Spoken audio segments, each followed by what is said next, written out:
नए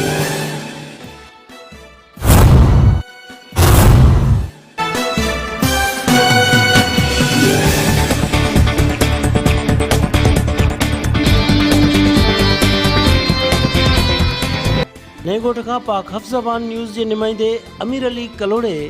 जी रिपोर्ट आहे त नओं ॻोठ में पब्लिक हेल्थ तरफ़ां गंदो पाणी डिस्पोज़ल बजाए उल्टो वही दुकाननि घरनि ऐं रोडनि ते वही रहियो आहे, जंहिं करे दुकाननि ऐं घरनि जे भितियुनि में ॾार पइजी विया आहिनि ऐं नाली हंधा हंधा टुटी पई आहे।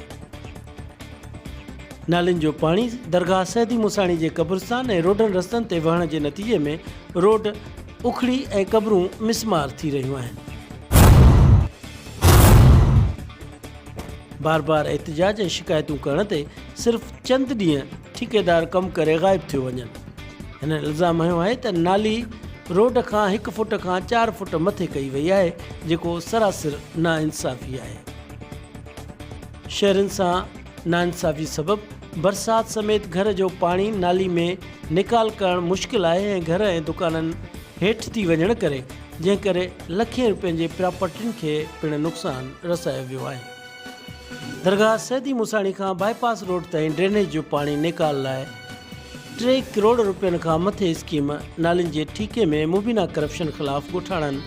ख़ुर्शीद लाखियर, मिठल कलोड़ो, परवेज़ लाखियर, मोहम्मद रफ़ीक सरगाणी, महमूद पीरज़ादो ऐं ॿियनि पब्लिक हेल्थ जे सेक्रेटरी ऑफिस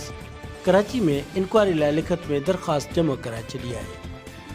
जंहिंमें इल्ज़ाम हयो आहे त पब्लिक हेल्थ दादू जे अॻूणे एक्सन